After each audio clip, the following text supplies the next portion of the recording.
Hello, welcome to man matters. నిత్య జీవితంలో ఫిజిక్స్లో భాగంగా ఈరోజు మనం తెలుసుకునే టాపిక్ వచ్చేసి బల్బ్ ఎలా వెలుగుద్ది. సార్, నా డౌట్ ఏంటంటే ఈ బల్బ్ అనేది నేను చిన్నప్పటి నుండి చూస్తున్నా. ఓకే, అసలు ఇది ఎలా వెలుగుద్ది? ఈ బల్బును మనం ఇన్కాండిసెంట్ ల్యాంప్ అని అంటాం. ఇది ఫిజిక్స్ లాంగ్వేజ్. సాధారణంగానైతే మనం బల్బు అని అంటాం, కానీ ఈ మనం వాడుక భాషలో అనేటటువంటి బల్బు కాకుండా దీనికి సైంటిఫిక్ నేమ్ ఏంటిదంటే ఇన్కాండిసెంట్ ల్యాంప్. ఈ ఇన్కాండిసెంట్ ల్యాంప్ను కనుక్కోవడానికి థామస్ ఆల్వా ఎడిసన్ అనేటటువంటి వ్యక్తి చాలా కృషి చేసిండు. యాక్చువల్లీ బల్బు ఇన్వెన్షన్ చేయడానికి ఆయన చాలా ప్రయోగాలు చేసిండు. ఒక 279 సార్లు ఆయన ప్రయోగాలు చేసి ఫెయిల్ అయ్యి తర్వాత ఆయన ఒక బల్బును రూపాంతరం చెందించిండు. దాంట్లో ఫస్ట్ ఆయన కనుక్కున్నటువంటి బల్బు ఈ 1879లా అమెరికాలోని ప్రిన్స్టన్ యూనివర్సిటీ లాబొరేటరీలో బల్బు డెమాన్స్ట్రేషన్ చేసిండు. అప్పుడు చేసినప్పుడు ఇక్కడ ఉన్నటువంటి ఫిలమెంట్ కార్బన్ ఫిలమెంట్ వాడిరు వాళ్ళు. కార్బన్ ఫిలమెంట్ ఇది కనపడే ఫిలమెంట్ కార్బన్ ఫిలమెంట్ వాడిరు. యాక్చువల్లీ ఏంటిది ఈ బల్బ్ అనేది అంటే, ఈ బల్బ్ అనేది శక్తి నిత్యత్వ నియమం ప్రకారం పనిచేస్తుంది. శక్తి నిత్యత్వ నియమం అంటే ఏంటిదంటే, ఒక శక్తిని మనము నాశనం చేయలేము, దాన్ని సృష్టించలేము. ఒక శక్తి ఒక స్థితిలో నుంచి ఇంకొక స్థితిలోనికి మారుతుంది. అంటే ఇప్పుడు మనం ఏమిస్తున్నాము, ఈ రెండు నాచులు ఉన్నాయి కదా, కనెక్టర్లు, ఈ రెండు కనెక్టర్లు ఉన్నాయి కదా, ఈ కనెక్టర్ల నుంచి ఎలక్ట్రికల్ ఎనర్జీని ఇస్తాం. ఈ ఎలక్ట్రికల్ ఎనర్జీ ఇస్తే ఈ బల్బు ఏమైతుంది, ఆప్టికల్ ఎనర్జీ ఇస్తుంది, అంటే కాంతిని ఇస్తుంది బల్బు. అంటే కరెంటు ఎనర్జీ అనేది కాంతి ఎనర్జీగా మారుతుంది అన్నట్టు. కరెంట్ ఎనర్జీ అనేది కాంతి ఎనర్జీగా మారుతుంది అన్నట్టు. అంటే ఇది ఎలక్ట్రికల్ ఎనర్జీ లైట్ ఎనర్జీగా రూపాంతరం చెందుతుంది.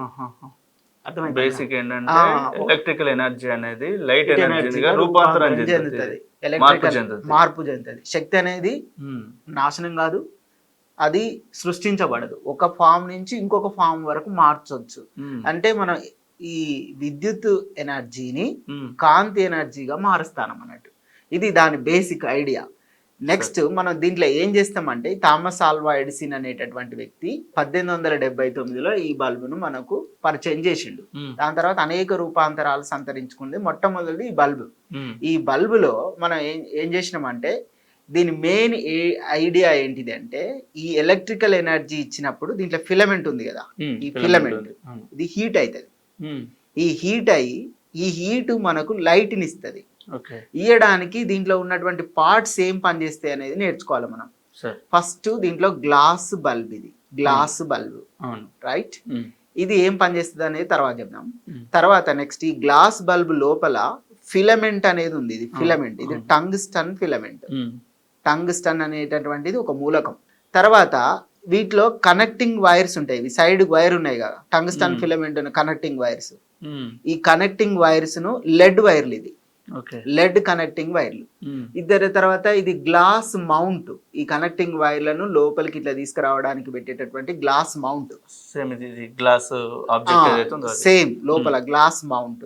తర్వాత ఈ 2 వైర్లు కనిపిస్తున్నాయి మధ్యలో, ఫిలమెంట్ చిన్న వైర్లు, టంగ్స్టన్ కి అటాచ్ చేసిన వైర్లు, వాటిని సపోర్టింగ్ వైర్స్ అంటాం. అది హీట్ అయినప్పుడు అది కింద పడిపోవచ్చు, లేకపోతే దీనికి కనెక్ట్ కావచ్చు, పెద్ద ప్రాబ్లం అవుతుంది. కాబట్టి సపోర్టింగ్, అది అదే షేప్ లో ఉండడానికి సపోర్టింగ్ వైర్స్ అన్నట్టు అవి 2 వైర్లు. దాని తర్వాత ఫస్ట్ గ్లాస్ బల్బ్, తర్వాత టంగ్స్టన్ ఫిలమెంట్, సపోర్టింగ్ వైర్స్, తర్వాత కనెక్టింగ్ వైర్స్. ఈ కనెక్టింగ్ వైర్స్ ను లెడ్ మెటీరియల్ తో తయారు చేస్తారు. కొంచెం రెడ్డిష్ కలర్ లో ఉన్నాయి కదా, దీన్ని లెడ్ మెటీరియల్ తో తయారు చేస్తారు. తర్వాత ఇది అల్యూమినియం కేసింగ్, ఇది అల్యూమినియం కేసింగ్.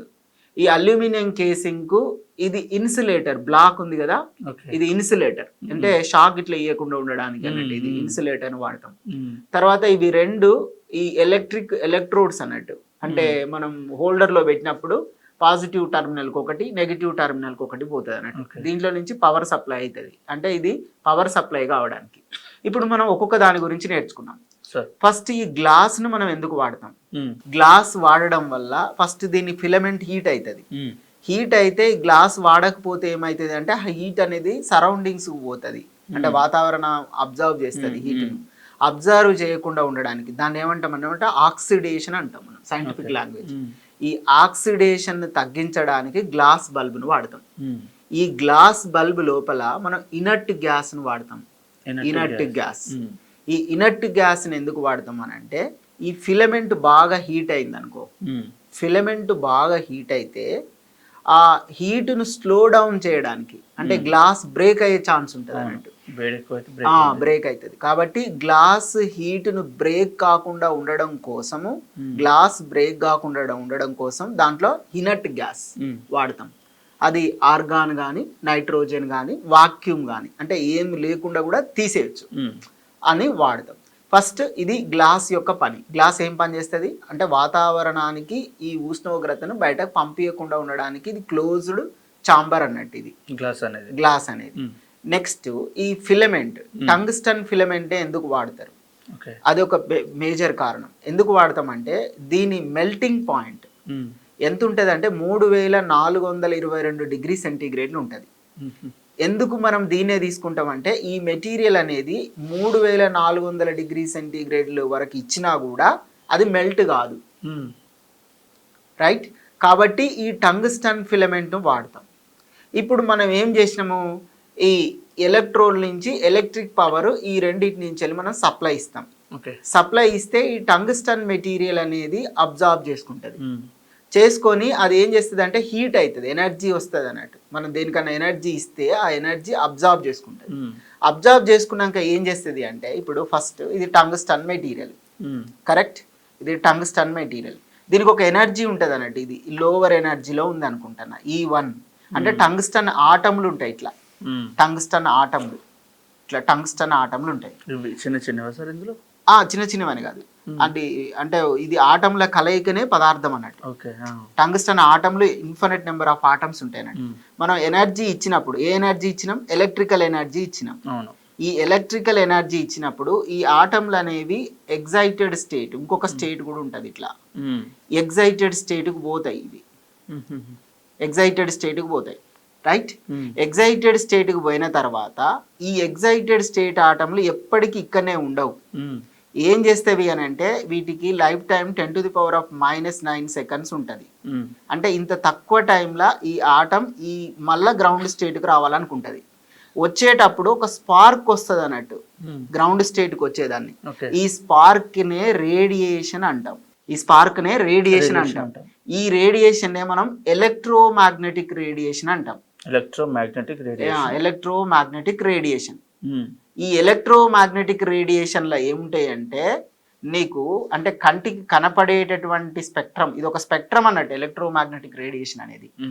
దాంట్లో విబ్జిఆర్ అనేటటువంటి కలర్లు ఉంటాయి. అంటే 4000 యాంగ్స్ట్రమ్స్ నుంచి 7000 యాంగ్స్ట్రమ్స్ కు వరకు మాత్రమే మనిషి అనేటటువంటి వ్యక్తి కలర్లను చూడగలుగుతాడు. అంటే వాయిలెట్ నుంచి రెడ్ కలర్ ఉన్నటువంటి వేవ్ లెంత్ ఉన్నాయే చూడగలుగుతాడు. ఇవి తర్వాత అంటే ఇవి ఐఆర్ ఇన్ఫ్రారెడ్ రేడియేషన్ ఉంటాయి, అల్ట్రా వైలెట్ రేడియేషన్ ఉంటాయి, రేడియో వేవ్స్ ఉంటాయి, ఎక్స్రేస్ ఉంటాయి, గామా రేస్ ఉంటాయి, కాస్మిక్ రేస్ ఉంటాయి. ఇట్లా మనం చూడలేము. అంటే ఎక్స్రేని మనిషి చూడలేడు, అంటే మనిషి యొక్క కన్ను ఐడెంటిఫై చేయలేదు. ఇన్ఫ్రారెడ్ రేని కూడా మనిషి కన్ను ఐడెంటిఫై చేయలేదు. Gamma ray, UV ray, X rays, radio waves, cosmic rays, microwaves వీటిని మన మనిషి చూడలేడు. కానీ ఇవి కూడా ఎలక్ట్రోమాగ్నెటిక్ రేడియేషన్ లో ఉంటాయి. కానీ మనిషి ఏ వేవ్ లెంగ్త్ చూస్తాడు, ఈ లైట్ నుంచి విజిబుల్ లైట్ చూస్తాడు అన్నట్టు. విజిబుల్ లైట్ అంటే అన్ని కలర్ల మిశ్రమం, ఇది వైట్ లైట్ అన్నట్టు. ఇది వైట్ లైట్. వైట్ లైట్ అంటే ఇప్పుడు వైట్ లైట్ ఉంది కదా, ఈ వైట్ లైట్ లో 7 కలర్లు మిశ్రమం ఉంటది అన్నట్టు. అర్థమవుతుందా? అంటే మేజర్ గా మనం ఒక కెమెరా నుంచి ఫోటో తీస్తే అది బేసిక్ కలర్స్ ఉంటాయి, RGB అంటే రెడ్, గ్రీన్, బ్లూ, ఈ మూడింటిని కలిపితే వైట్ వస్తుంది. ఈ బేసిక్ కలర్ల కాంబినేషన్ ఏమైతుంది అంటే వైట్ కలర్ అవుతుంది అన్నట్టు. అంటే వైట్ కలర్ లో మనకు ఈ 7 కలర్లు విబ్జిఆర్ వైలెట్ నుంచి రెడ్ కలర్ వరకు ఉంటాయి, రైట్. ఈ రేడియేషన్ అంటే ఎలక్ట్రోమాగ్నెటిక్ రేడియేషన్ అనేటటువంటి ప్రధాన సూత్రంను ఆధారంగా చేసుకొని ఈ ఇన్కాండిసెంట్ బల్బ్ అనేది ఎలక్ట్రికల్ ఎనర్జీని మనం ఇస్తాం కదా. ఇన్పుట్ ఎలక్ట్రికల్ ఎనర్జీ, కానీ అవుట్పుట్ ఏం చూస్తాం, లైట్ చూస్తాం, వైట్ లైట్ చూస్తాం. ఈ వైట్ లైట్ అనేది ఏంటిది, ఇది ఒక రేడియేషన్. సింపుల్ గా చెప్పాలంటే కరెంట్ ఇక్కడ దాకా వెళ్తుంది, కానీ ఇక్కడ నుండి వచ్చేది మాత్రం వెలుగు.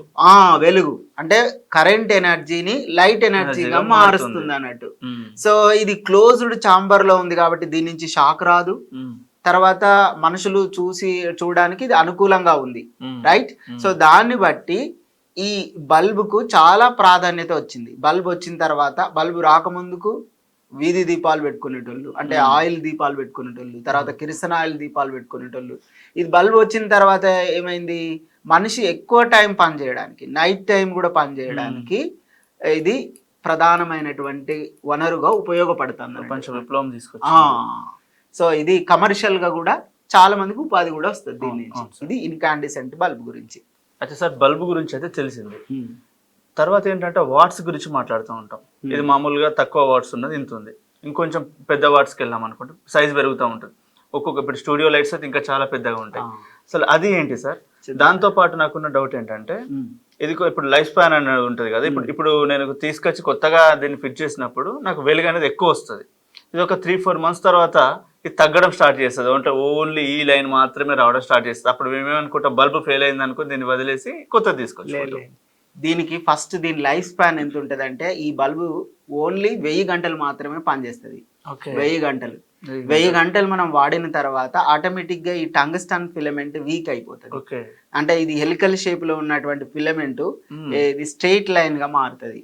స్ట్రెయిట్ లైన్ గా మారినప్పుడు అది అంత హీట్ ను అది అబ్జర్వ్ చేసుకొని ఎనర్జీని ఈ ఎగ్జైటెడ్ పోదు, మళ్ళీ ఎగ్జైటెడ్ నుంచి క్లోజ్డ్ కు రాదు.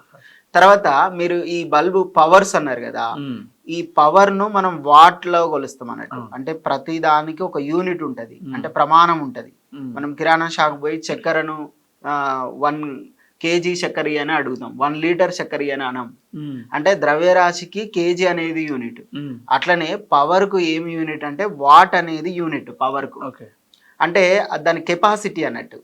ఇప్పుడు మనము 60 వాట్స్, తర్వాత 100 వాట్స్, తర్వాత 120 వాట్స్, తర్వాత 200 వాట్స్ ఇట్లా ఉంటాయి. 60 వాట్ ఇచ్చినప్పుడు దీని సైజ్ పెరుగుతుంది, అంటే కొంచెం ఉన్నది అనుకో.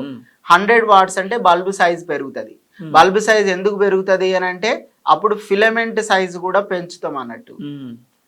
100 వాట్స్ ఉన్నదానికి ఇంకా కొంచెం మనం 200 వాట్స్ ఉన్నది అనుకో, దాని సైజ్ కూడా పెరుగుతుంది, అంటే దాంట్లో ఉన్న ఫిలమెంట్ సైజ్ కూడా పెరుగుతుంది. అంటే ఫిలమెంటే ఎంత సైజ్ ఉంటే ఫిలమెంట్ అంత హీట్ ఇస్తుంది అన్నట్టు. ఫిలమెంట్ సైజ్ వల్లనే మనం పవర్ కూడా జనరేట్ చేస్తాం అన్నట్టు. అంటే ఎంత పవర్ వస్తుంది, అది 60 వాట్ ఉందనుకో, కొంత ఫిలమెంట్ మనం వాడుకుంటాం, అంటే ఈ టంగ్స్టన్ ఫిలమెంట్. 100 వాట్ ఉందనుకో, ఇంకో కొంచెం పెంచుతాం అన్నట్టు టంగ్స్టన్ ఫిలమెంట్. అప్పుడు దీని బల్బ్ సైజ్ కూడా పెడతాం. టంగ్స్టన్ ఫిలమెంట్ సైజ్ పెరిగింది అనుకో, హీటింగ్ కెపాసిటీ పెరుగుతుంది. హీటింగ్ కెపాసిటీ పెరిగినప్పుడు దాన్ని తగ్గించేటటువంటి కెపాసిటీ కూడా పెంచాలి. దేని ద్వారా తగ్గిస్తాం మనము? ఇనర్ట్ గ్యాస్ నుంచి తగ్గిస్తాం. కాబట్టి ఇనర్ట్ గ్యాస్ కూడా లోపల ఎక్కువ ఉంచాలి, కాబట్టి దానికోసం. అంటే అది స్లో డౌన్ చేస్తుంది అన్నట్టు. ఈ ఫిలమెంట్ లో వచ్చేటటువంటి రేడియేషన్ ను స్లో డౌన్ చేయడానికి ఇనర్ట్ గ్యాస్ వాడతాం. అంటే ఎక్కువ ఇనర్ట్ గ్యాస్ వాడాలంటే మనం సైజ్ కూడా పెద్దగా ఉంచాలి. అది. అయితే బెడ్రూమ్ లైట్స్ ఉంటాయి కదా సార్, వాటిని 0 వాట్స్ బల్బ్స్ అంటారు. అంటే మనం అడగడమే 0 వాట్స్ బల్బ్ ఇవ్వండి అని అడుగుతాం. అది ఏంటి సార్? అంటే ఇప్పుడు మనం ఒక ట్రాన్స్ఫార్మర్ వాడతాం. ట్రాన్స్ఫార్మర్ ఏం చేస్తుంది అంటే, మనం బెడ్ ల్యాంప్ పెట్టేటప్పుడు మన సర్క్యూట్ లో స్టెప్ అప్ స్టెప్ డౌన్ ట్రాన్స్ఫార్మర్లు ఉంటాయి. మన భారతదేశంలో 230 వోల్ట్ల వోల్టేజ్ వస్తుంది, 50 హెర్ట్జ్ ఫ్రీక్వెన్సీ వస్తుంది, అంటే ప్రతి హౌస్ హోల్డ్ కూడా. తర్వాత దీన్ని మనం ఏం చేస్తాము అంటే, పెద్ద ట్రాన్స్ఫార్మర్ల నుంచి వెళ్ళి మనకు 230 వస్తుంది. మన ఇంట్లో మనము 230 వోల్టేజ్ వస్తుంది. ఈ 230 వోల్టేజ్ని ఇప్పుడు మీరు 0 వాట్స్ అన్నారు కదా, 0 వాట్ పవర్ రావడానికి అది 2 వోల్ట్లో 1 వోల్టో ఇవ్వాలి దానికి పవర్. అంటే మనం ఏం చేసి స్టెప్ డౌన్ ట్రాన్స్ఫార్మర్ వాడతాం అన్నట్టు. అంటే ఆ స్విచ్ కు ట్రాన్స్ఫార్మర్ కూడా లోపల కనెక్షన్ ఉంటుంది అన్నట్టు. ట్రాన్స్ఫార్మర్ కాయిల్ ఉంటుంది ఒకటి. ఆ ట్రాన్స్ఫార్మర్ కాయిల్ ను మనం దేనికి చేస్తామంటే 230 వోల్ట్ల దాన్ని 1 వోల్ట్ 2 వోల్ట్ ఇచ్చేటటువంటి స్టెప్ డౌన్ ట్రాన్స్ఫార్మర్ వాడితే అప్పుడు మనకు 0 పవర్ బల్బు మనం యూజ్ చేస్తాం అన్నట్టు. ఎలక్ట్రిక్ పవర్ ద్వారానే ఉంటుంది, అదే దాని మేజర్ రీజన్. అట్లా. ఇంకా ఓకే సార్, ఇది నాకు అంటే చిన్నప్పటి నుంచి చాలా డౌట్స్ ఉండేవి. మామూలుగా బల్బ్ ఎలా వెలుగుద్ది, దీని స్టోరీ ఏంటనేది ఒక అద్భుతమైన ఇన్ఫర్మేషన్ ఇక్కడ షేర్ చేశారు. Thank you so much. Okay, thank you. ఎలా ఉంది వీడియో? ఈ వీడియో మీకు నచ్చింది అని నేను అనుకుంటున్నాను. మరొక మంచి వీడియోతో మళ్ళీ కలుద్దాం. సబ్స్క్రైబ్ చేసుకోవడం మర్చిపోకండి. ఇలాంటి చాలా ఇన్ఫర్మేషన్స్, చాలా సైన్స్ సంబంధించిన అంశాలని ఈ ప్లాట్ఫామ్ ద్వారా మీరు చూడబోతున్నారు. సబ్స్క్రైబ్ చేసుకోవడం మర్చిపోకండి, అలాగే షేర్ కూడా చేయండి. Thank you so much.